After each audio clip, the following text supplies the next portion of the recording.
struggled to sort of get our schedules lined up, but I know we both wished we had been able to see each other more. We were both complaining about that. You know, there's so many people that are like, she was a fraud, she was a liar, she was manipulating, and Robyn Brown once entered the Sister Wives story as the sweet, soft-spoken woman who promised to bring unity to a fractured family. But years later, fans have begun to see the cracks in that carefully polished image. Behind the tears, the hand-wringing, and the constant claims of being misunderstood, the truth has started to shine through. And it isn't the picture of harmony she wanted us to believe. We've watched Meri, broken and alone, remain painfully loyal to a marriage that gave her nothing but rejection. We've seen Kody shouting rules and demanding obedience, only to toss aside his responsibilities when they became inconvenient. And at the center of it all stands Robyn, who always seemed to escape the consequences the other wives were forced to endure. So here's the real question. Was Robyn ever the glue holding this family together? Or was she the knife quietly cutting it apart? Was her story about sacrifice and love, or about control, favoritism, and a calculated rise to power while everyone else's lives crumbled around her? Welcome back, everyone. I'm Sarah, and this is TLC Sister Wives Daily. If you've been following this journey with me, you already know. This story is about more than reality TV. It's about betrayal, loyalty, and the cost of living in a house where love was never truly equal. Make sure you hit that like button, drop a comment with your thoughts, and subscribe so you don't miss a single breakdown of the drama inside the Brown family. When fans think back to the catfishing scandal, the heartbreak on Meri's face is almost impossible to forget. On screen, we saw a lonely woman, Kody's first wife, who once held the title of legal wife, fall into the arms of what she believed was a man who truly cared about her. Instead, it turned out to be nothing more than a cruel hoax. But here's the part viewers can't shake. Robyn's shadow seemed to hang over that entire scandal. It wasn't just random. The person behind the catfish had connections straight back to Robyn's own circle of friends. Somehow, Robyn always had access to insider details, always seemed to know just a little more than she should, and yet positioned herself as the supportive sister wife, offering comfort while Meri's world collapsed. For Kody, this scandal was the perfect out. His relationship with Meri had already been distant, cold, and nearly non-existent. The catfishing gave him the excuse he needed to emotionally cut her off once and for all. On screen, he spoke about betrayal and trust, but off-screen, it looked like relief, finally a reason to stop pretending there was anything left between them.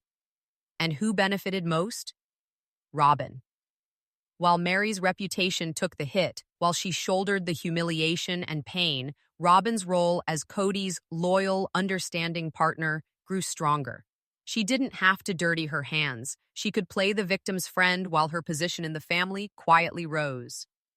For Meri, the fallout was devastating. Already isolated, already pushed aside in her marriage, she was suddenly carrying the weight of being the problem wife.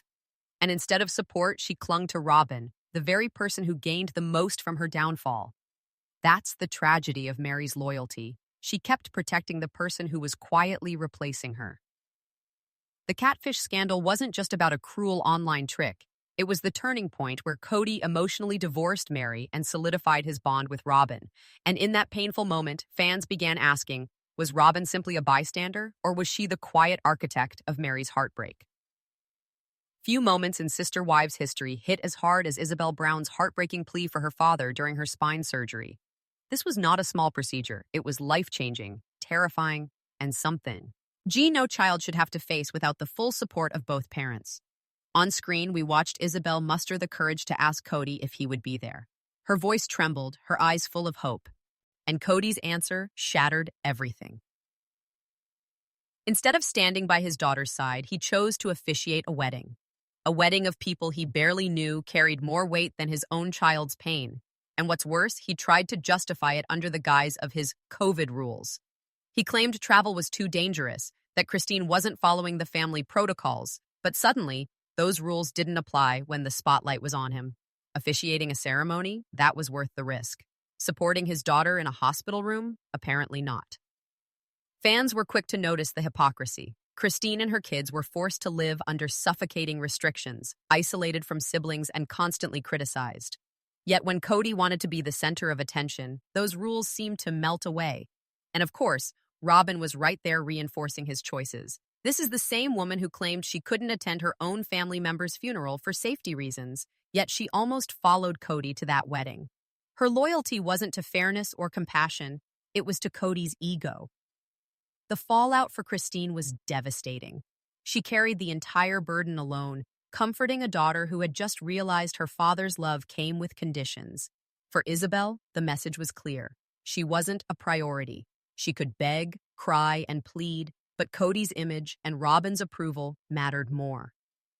That absence left a scar deeper than the surgery itself. Because while Isabelle's body healed, the wound of her father's betrayal became permanent. And fans couldn't unsee it.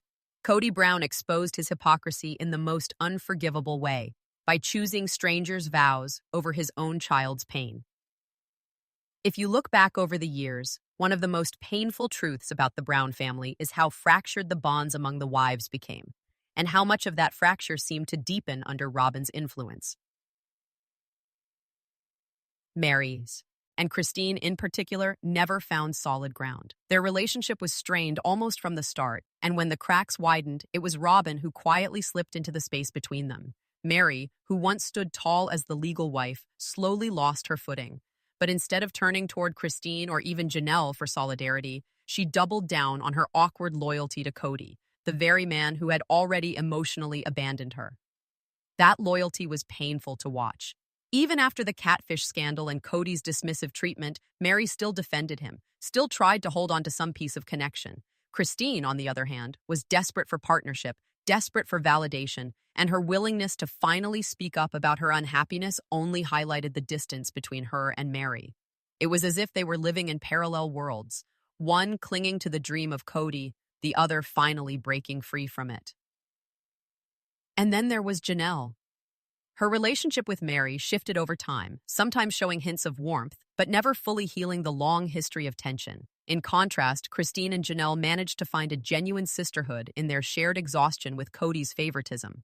Meri remained on the outside of that bond, tethered instead to Robyn, who always seemed ready to reinforce the idea that the wives were competitors, not allies.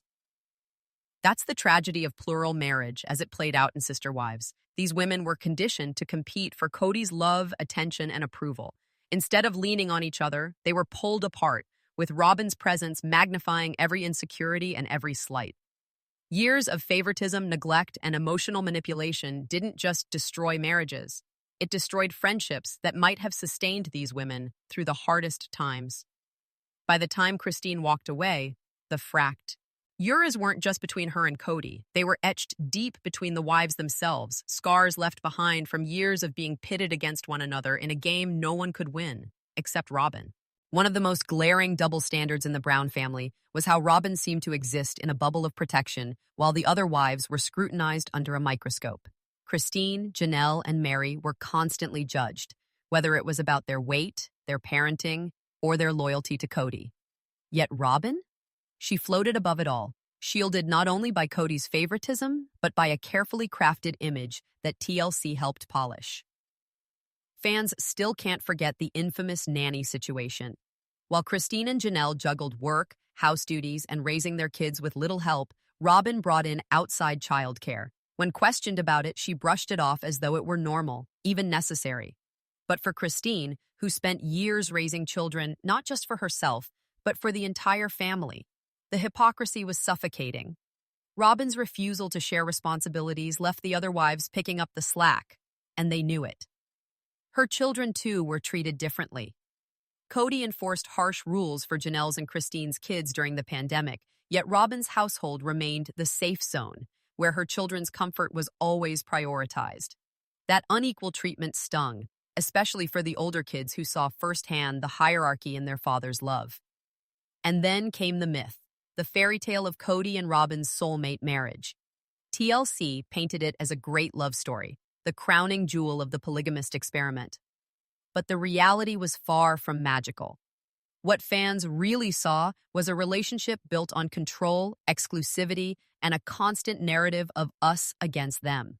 The other wives were portrayed as jealous or bitter, while Robyn basked in the glow of being the chosen one. But strip away the cameras, the big houses, and the paycheck from reality TV, and what's left?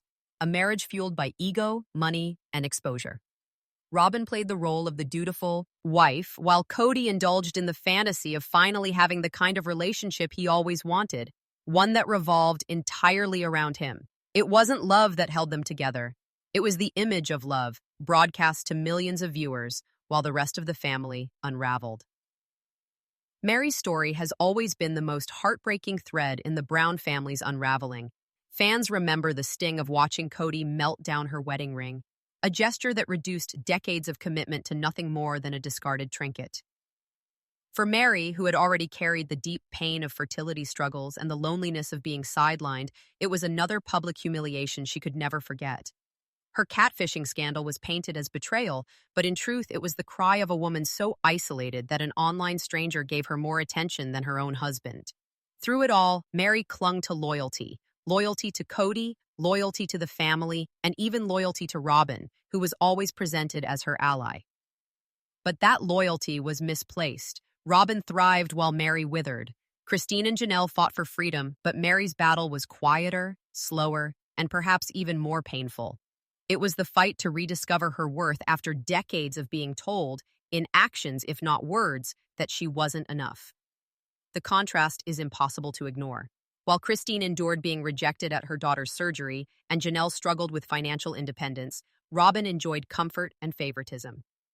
While the other women sacrificed, Robyn received. She didn't save the family. She survived it, even benefited from its destruction. And yet, out of the wreckage, there is a kind of redemption. Meri today stands on her own, no longer defined by Kody's indifference. Christine has rebuilt her life with a new love and newfound joy. Janelle has found her voice, her independence, and her courage, the WBs. Women who were once pitted against each other now stand stronger apart than they ever did together. Meanwhile, Kody and Robyn's so-called romance remains on display, but fans see it for what it truly is: hollow, performative, and rooted in favoritism, not in genuine love. The fairy tale is over, and the reality is undeniable. So now I want to hear from you. Do you believe Robyn was the cause of the Brown family's downfall, or was she just the symptom of a much deeper problem? Drop your thoughts in the comments below. And if you don't want to miss more deep dives into the truth behind Sister Wives, make sure you like, subscribe, and join me here on TLC Sister Wives Daily.